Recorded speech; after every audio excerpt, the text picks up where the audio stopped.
Comment couper court à un conflit? C'est ce que nous allons voir dans quelques instants. Bonjour, je suis ravie de vous retrouver pour cette nouvelle capsule.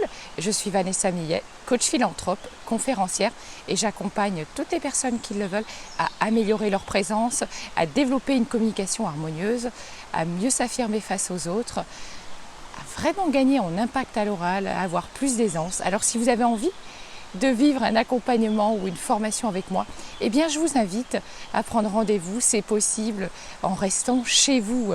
Voilà, parce qu'aujourd'hui on a des moyens extraordinaires mis à notre disposition. Alors, une petite clé aujourd'hui très simple que j'ai envie de partager avec vous pour couper court à tout conflit ou à chaque fois que vous avez une discussion animée qui s'enflamme et où vous sentez que vous montez dans les tours et que c'est l'escalade verbale qui arrive. Eh bien, la prochaine fois que vous vous trouvez comme ça au centre d'un échange vraiment qui s'enflamme, qui s'emballe, eh bien, je vous invite tout simplement à dire « j'ai tort ». Pas facile à dire, n'est-ce pas? Eh bien, pourtant, vous allez le faire. Vous allez simplement dire « j'ai tort », même si vous êtes persuadé au fond de vous d'avoir raison, que c'est vous qui êtes dans le juste et dans la vérité. Vous allez juste prononcer « j'ai tort » et puis vous lâchez prise.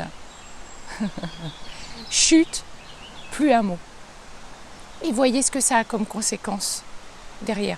Vous savez, chaque fois qu'on rencontre un conflit, qu'on se dispute, qu'on vit une situation comme ça qui s'envenime, eh bien le truc c'est que chacun cherche à prouver à l'autre qu'il a raison, que c'est lui qui a tort. Et il va tout faire en fait pour chercher à ce que l'autre s'associe à son point de vue, se rallie à lui.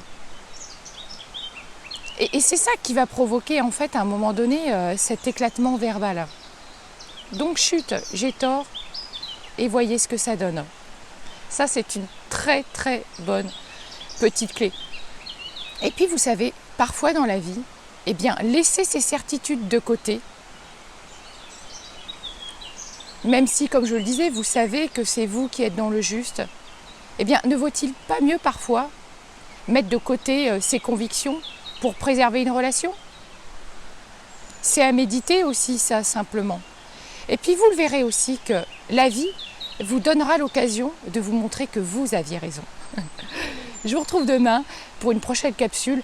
Comme d'habitude, si vous l'avez aimé, likez-la, partagez-la, abonnez-vous à ma chaîne YouTube.